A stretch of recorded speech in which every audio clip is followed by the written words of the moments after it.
नमस्कार, स्वागत है फिर से आप सबों का डिजिटल ड्रीम इफेक्ट्स में फिर से एक बार। और आज हम लेके आए हैं third episode basic geometry node, जो फंडामेंटल में प्रीवियस 2 दे चुका हूं और आज भी वही कॉन्सेप्ट में आगे बढ़ा रहा हूं। आज का जो मैं देखूंगा, जैसा आप स्क्रीन पे देख रहे हो, ये एक्चुअली ये इसी को क्रिएट करना है, तो ये बहुत ही कम्प्लेक्स नहीं है, बट इसमें बहुत सारे हम ट्रांसफॉर्म नोड को अंडरस्टैंड कर सकते हैं और ये आप इससे आइडिया लगा सकते हो क्या इन फ्यूचर में और आप क्या क्या बना सकते हो इससे।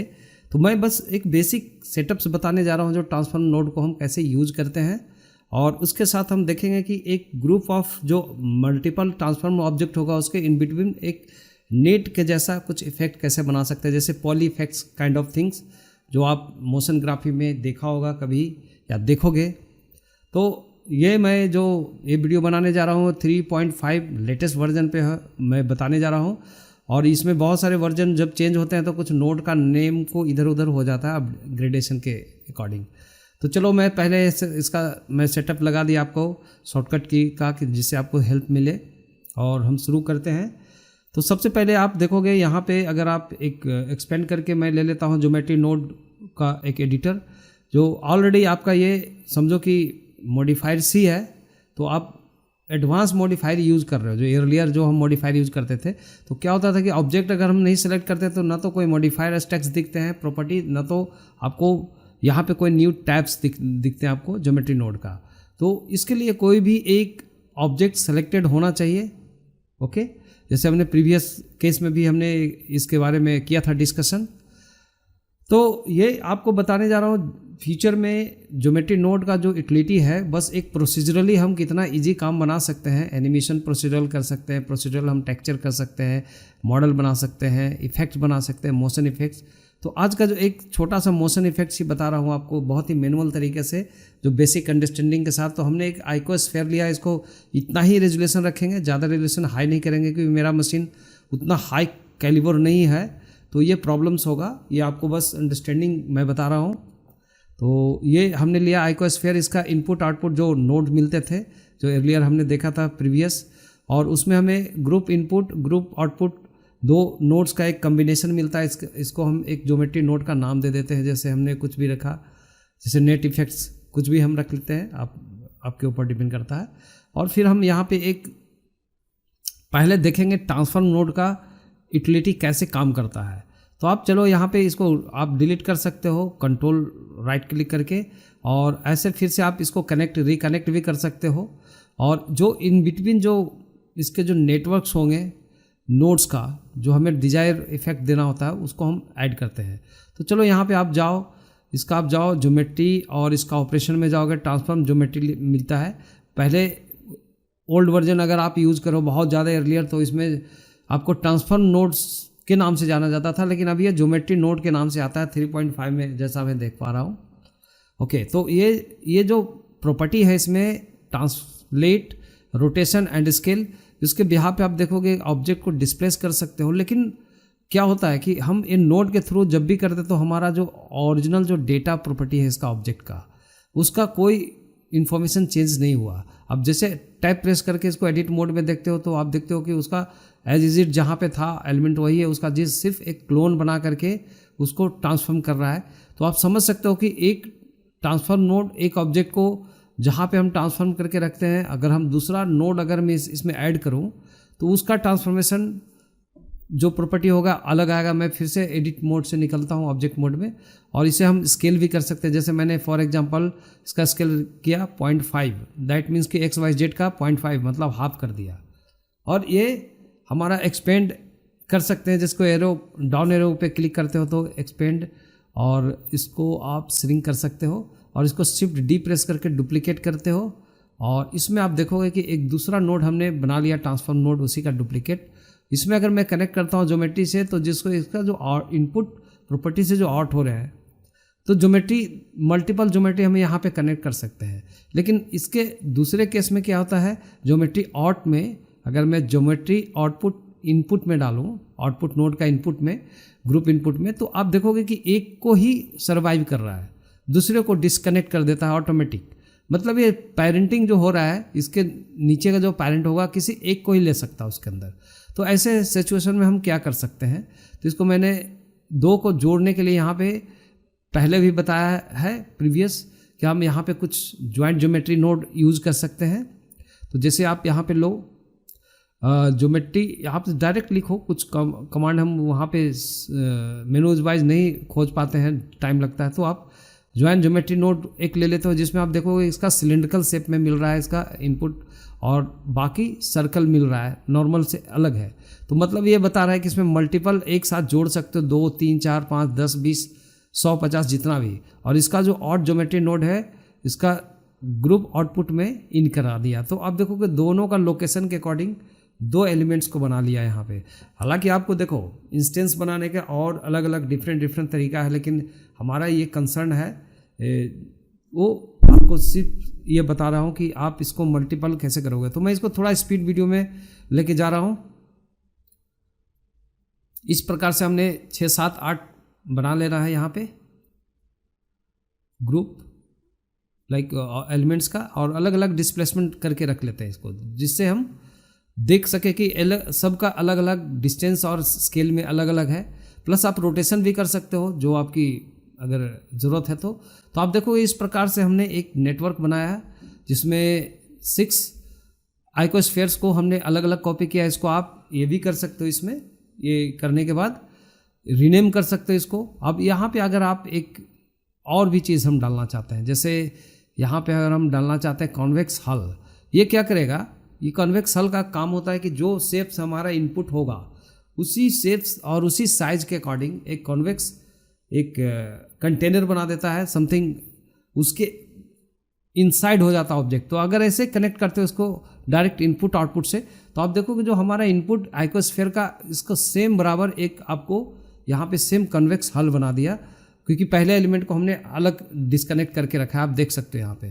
तो इसके लिए एक और ले लेते हैं ज्वाइंट ज्योमेट्री, इसको थोड़ा सा कनेक्ट करने का, या इसको डुप्लीकेट करके शिफ्ट डी से ज्वाइंट ज्योमेट्री नोड को, और इसको कनेक्ट कर देता है इसका आउटपुट से, जहाँ पे जा रहा है मेन आउटपुट से। अब यहाँ पे कट करो इसको, देखो ऐसे कनेक्ट करो इसको, आप इसका यहाँ से इनपुट करोगे तो भी आपको वही चीज़ मिलेगा कि ये इंटायर सभी का मिल रहा है।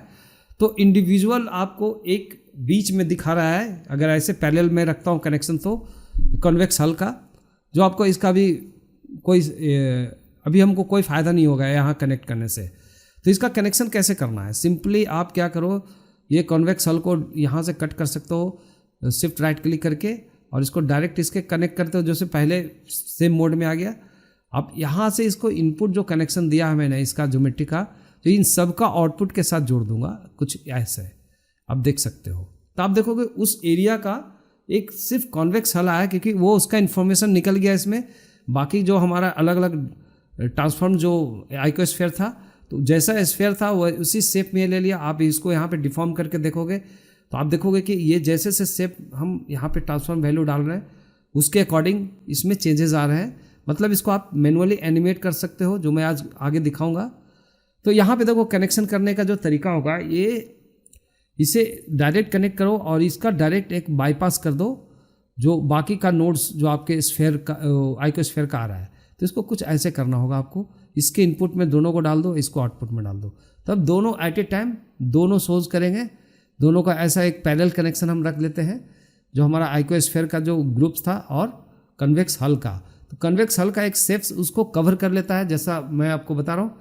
अभी देखो यहाँ पे इसमें अगर आप इसके अंदर कुछ काम करो कि ये ऐसे सॉलिड दिखेगा तो इसका कोई बेनिफिट नहीं होगा, आप सॉलिड भी दिखा सकते हो। जैसे हमने पहले इसको कन्वर्ट का जो काम करते आए हैं प्रीवियस, वो हम यहाँ से नोड के थ्रू करेंगे। जैसे हम इसको मेश से कर्व में कन्वर्ट कर देंगे, क्योंकि मेश में हल दिख रहा है। ओके, तो इसको मेश टू कर्व ले लो एक, और फिर से एक और लेते हैं mesh to curve to mesh ले लेते हैं, एक दूसरा उसका जस्ट अपोजिट ले लेता हूँ, ताकि मुझे इसका यहाँ पे वायर फ्रेम बना सकूँ। ओके, तो आप इसको डिस्कनेक्ट करके यहाँ से डायरेक्ट इसको कनेक्ट करो इसके साथ। इसका जो कन्वेक्स हल का जो आउटपुट दिखा रहा है वो हम इसके साथ मेश के साथ कनेक्ट कर देते हैं, कुछ ऐसा। तो आप देखोगे इसका वायर फ्रेम सिर्फ दिख रहा है, दैट मीन्स कि ये कर्व में कन्वर्ट कर दिया। और कर्व को डायरेक्ट रेंडर नहीं किया जा सकता है ब्लेंडर में, एक अलग टेक्निक से। अभी आप रेंडर करो तो देखो अभी भी रेंडर नहीं हो रही। अब मैं रेंडर करने के पर्पज से क्या कर रहा हूँ कि इसमें कर्व टू मेश, फिर से जो कर्व आया जो एजेस है उसको मेश में कन्वर्ट कर दें। तो इसके लिए फिर से उसी का सीरीज में जोड़ दो, इसको कनेक्ट कर दो, जस्ट ड्रैग कर रखोगे तो आपको कनेक्ट हो जाएंगे। लेकिन अभी भी कोई बेनिफिट नहीं आपको दिखेगा, क्योंकि ये मेश में कन्वर्ट किया, लेकिन मेश का कुछ तो कर्व प्रोफाइल लेंगे। तो आप जाओ यहाँ से कर्व जो मैं नोट पे जाओ, लाइक शिफ्ट ए प्रेस करके, और यहाँ से आप चूज करो। देखो कोई भी आप क्लोज कर्व यूज कर सकते हो, कस्टम यूज कर सकते हो, लेकिन मैं यहाँ पे जो यूज करने जा रहा हूँ एक कर्व सर्कल लेंगे, जस्ट एक राउंडेड शेप में रहेगा। आपकी मर्जी होता है, आप इसके ऊपर एक्सपेरिमेंट कर सकते हो। कर्व को प्रोफाइल कर्व के साथ जोड़ दो, कर्व नोट को, और इसमें देखोगे रेडियस बहुत हाई हो गया, इसको आप थोड़ा सा कम कर सकते हो रेडियस को। तो उसके अकॉर्डिंगली आप देखोगे ऐसा शेप्स इसके अंदर नेट के जैसा दिख रहा है। तो आप 0.01 कर दिया मैंने, आप जितना रख सकते हो, थिकनेस आपके ऊपर डिपेंड करता है। प्लस यहाँ पे जो ये मिल रहा है आपको, लाइक जो वायर फ्रेम में आप देख सकते हो कि इसका अननेसेसरली जो इसका अराउंड जो रेजोल्यूशन है 32, दैट मीन्स कि बहुत ज़्यादा है, तो आपको हैवी होगा। इसको मैं 6 कर दिया, बहुत कम कर दिया, जिससे आपको ज़्यादा हैवी नहीं रहेगा फाइल, क्योंकि बहुत ही नॉर्मल तरीके से मैं इसको ऐसे मोशन बनाऊंगा। अब यहाँ पे लेके चलो, ये इतना हमारा 2 ग्रुप बन जाता है। एक ग्रुप हो गया जो कॉन्वेक्स हल का, जो आप नीचे का नोट्स में देख रहे हो, जैसा मैं अरेंज करके दिखा रहा हूँ। इसको सिंपली आप अरेंज करोगे, सेलेक्ट एंड ड्रैग, आपको रेक्टेंगल सिलेक्शन करके इसको ड्रैग करके आप जे प्रेस करके भी, जैसे आप व्यूपोर्ट पे यूज़ करते हो वैसे आप 2 डायमेंशनल यहाँ पे इसको अरेंजमेंट और मॉडिफिकेशन कर सकते हो। तो चलिए, अब इसके बाद अगर हमें इसके साथ एक और चीज़ करना है, जैसे हम यहाँ पे लेते हैं एट्रीब्यूट्स सब डिवीजन सरफेस। मैं चाहता हूँ कि जो नेट बना रहा है उसमें कुछ हम सब डिवीजन को ऐड करें ज़्यादा, तो आप बीच में यहाँ सब डिवीजन ऐड कर दो। यहाँ पे देखो ड्रैग करके, तो आप देखोगे जितना इसका आइटरेशन लाइक लेवल है, लेवल 1 है, लेवल 2 है, 2 किया, 3 किया, तो आप देख सकते हैं यहाँ पे नेट्स का डेंसिटी बढ़ रहा है, रेजुलेशन, दैट मीन्स कि हैवी भी हो रहा है आपका। तो यहाँ पे मैं इसको ऐसे बस टेस्ट के लिए मैं बता रहा हूँ, एक पॉसिबिलिटी है। यहाँ पे मैं एक ट्रांसलेट लेता हूँ। अगर मैंने ये रेजुलेशन बढ़ाया तो स्मूथ होने की वजह से क्या हो रहा है कि यहाँ पे बाहर निकल रहा है स्फीयर, हम चाहते हैं उसके अंडरनीथ हो। तो यहाँ पे एक और ट्रांसफॉर्म ज्योमेट्री नोड अलग से लगा दो कॉन्वेक्स हल का, जस्ट पहले सीरीज में, और यहाँ पे आप देखोगे इसको थोड़ा सा आप स्केल कर सकते हो। तो आप देख सकते हैं कि इसके अंडर आ गया सारा, एक ऑफसेटिंग मेंटेन किया था, मैंने उसको डिलीट कर दिया। अब ये स्मूथ की ज़रूरत नहीं है, बट रहने दो नोड, यहाँ पे 0 करके छोड़ देता हूँ मैं। तो अभी मुझे यही चाहिए था, अभी फ़िलहाल आपको समझाने के लिए इतना ही। तो अभी मैं ऐसा एक कुछ खास नेटवर्क बना करके इसको रखते हैं, और अब हम लोग थोड़ा सा बात करेंगे इससे रिलेटेड, लाइक इसके थोड़ा सा मटेरियलाइजेशंस और एनिमेशंस की बात करेंगे लिटिल बिट। तो कैसे करोगे इसको एनिमेशन करने के लिए, आप देखोगे यहाँ पे ट्रांसफॉर्म ज्योमेट्री का जो तीनों जो प्रॉपर्टीज़ है, रोटेशन, स्केल और ट्रांसलेशन, तो ये तीनों को अगर मैं आउटपुट में इसको लेना चाहता हूँ, लाइक इसका कंट्रोल, इसका जो मॉडिफायर एडिटर में जा कर के, तो आप वहाँ से ले सकते हो, यहाँ से रीनेमिंग कर सकते हो इसको। मैं आगे इसके ऊपर और भी डेप्थ में जाऊँगा, बताऊँगा, बट फिलहाल मैं ज़्यादा डिस्कस और डिटेल में नहीं जा रहा हूँ।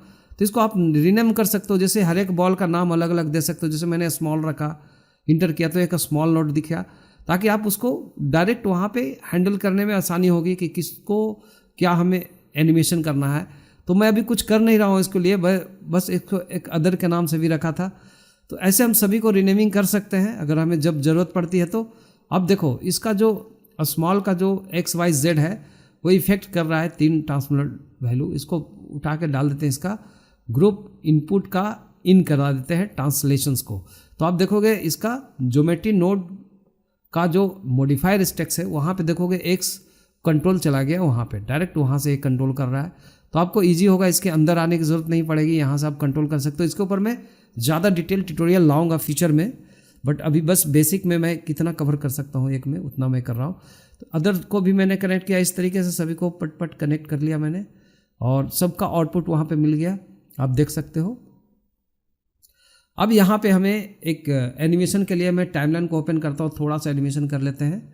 और टाइमलाइन को अगर आप देखोगे यहाँ पे तो सभी का एक प्रॉपर्टीज़ है जिसको आप कंट्रोल करते हो। तो सभी को आई प्रेस करके मैंने एक इनिशियल की फ्रेम लगा दिया, फिर से आई प्रेस करके लास्ट का ऑटो के भी ऑन कर दिया मैंने, आई प्रेस करके कर्सर रख करके मैंने इनिशियल और इंडिंग की फ्रेम डाला और इन बिटवीन की फ्रेम जो हमने डाला है सब में वैल्यू को मैं चेंज कर दूंगा। तो आप देखो इसको मैं जल्दी जल्दी वैल्यू को चेंज करके आपको दिखा रहा हूँ कुछ फास्टर, क्योंकि वीडियो बहुत लंबी नहीं होनी चाहिए, यही काम आप करोगे लेंदी होगा। तो दैट्स वाई हमने सभी का वैल्यू जो चेंज किया अभी। तो आपको बीच में एक एक्स्ट्रा की फ्रेम ऑलरेडी ऑटो की था इसीलिए लग गया। तो हम देखते हैं एक लूप के जैसा हमने कुछ बना लिया। आप इसको थोड़ा सा प्ले करके देखोगे तो अभी हालांकि स्लो मोशन हुआ, मैं एनिमेशन का भी कोई कॉन्सेप्ट नहीं बता रहा हूँ, मैं इतना बताया कि इसका कंट्रोल हम कैसे बाहर से कर सकते हैं। तो ये छोटे छोटे टिप्स को मैं आपको बताते बताते आगे डेप्थ तक लेके जाऊँगा। तो क्योंकि खुद भी एक्सपेरिमेंट करना पड़ता है, ये मैं आपको फ्रैंकली बता रहा हूँ, बाकी सब नोट के साथ खेलना पड़ता है। तो देखो यहाँ पे अगर मैं इस तरीके से कंप्लीट कर लिया, अब मैं इसको थोड़ा सा मटेरियलाइजेशन करना चाहता हूँ। तो मैं आपको एक चीज़ यहाँ पे क्या कर दूँ, सबसे पहले यहाँ पे मैं नोट के थ्रू अगर मटेरियल लगाता हूँ तो यहाँ पे आता है एक आपको मिलेगा मटेरियल, आप लिखेंगे यहाँ पे सर्च में तो मटेरियल सेट मटेरियल करके आता है। पहले मटेरियल मैप करके आता था, तो सेट मटेरियल आप लोग कंफ्यूज मत करना। तो एक जो इनपुट ग्रुप है तुम्हारा ऑल आइकोस्फेयर का उसमें, और एक दूसरा जो हमारा नेट बना था जो कन्वेक्स हल का जो वे है उसमें डाल दिया। तो देखो ऐसा फ्लो इसका बन गया हमारा। तो अभी इस फ्लो में आप देखोगे दो फ्लो के बीच में जो हम दो मटेरियल को अलग अलग यूज़ कर सकते हैं। और अगर मैं एक एक मटेरियल अलग अलग एक आइकोस्फेयर पे करना चाहूँ तो उसको पहले ही इनपुट में हमें डालना पड़ेगा।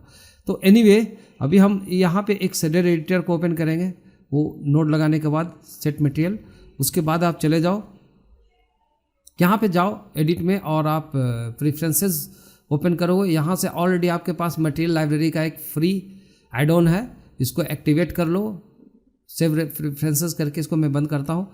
अभी यहाँ पे देखोगे इसका मटेरियल एडिटर पे जब जाते हैं एक नया मटेरियल क्रिएट करते हैं तो यहाँ पे एक मिलता है हमें, यहाँ पे स्टैक्स जो मटेरियल लाइब्रेरी VX करके मिल रहा है। यहाँ पे दो ग्रुप्स है, सिंपल मटेरियल एंड टेम्पलेट्स। इसका बहुत डिटेल में आपको वीडियो स्पेशल बनाना होगा इसके ऊपर, अगर आपका रिक्वेस्ट होगा तो ज़रूर बनाऊँगा। तो फिलहाल मैं जस्ट ऐसी कुछ डिफ़ॉल्ट चीज़ों को देख करके यहाँ से मैं देखता हूँ कि यहाँ पे ग्रुप ऑफ मटेरियल्स का बहुत ही लॉट्स है, उसको आप इंटरनल जाके उसको एडिटिंग भी कर सकते हो इन फ्यूचर। तो यहाँ पे देखोगे बेसिक ग्लास लिया, जिसको नेट को मैं बेसिक ग्लास देना चाहूँगा तो इसको अप्लाई टू सिलेक्शन करते हैं। लेकिन आपके पास कोई सेलेक्टेड ऑब्जेक्ट अभी यहाँ से ऑब्जेक्ट से नहीं ले सकते, तो आप यहाँ पे एक दो ऑब्जेक्ट लेके मटेरियल क्रिएट कर लो, लाइब्रेरी से निकाल लो। तो शिफ्ट D करके मैंने एक प्लेन लिया और एक यहाँ से लिया मटेरियल, इसी मटेरियल को रिप्लेस कर दिया, अप्लाई टू सिलेक्शन। तो यहाँ पे जो हमने ग्लास मटेरियल लगाया है तो आप देखोगे शेडिंग एडिटर में जाके तो ये ट्रांसपेरेंसी दिखा रहा है यहाँ पे। ओके, एक लाइट भी लगा दो डिस्प्ले होने के लिए। तो यहाँ पे वाइर फ्रेम को भी ऑन किया ऑफ किया तो आप देखोगे यहाँ पे एक ट्रांसपेरेंसी की वजह से ऐसा दिखा रहा है, अभी EV मोड में है, दैट्स वाई।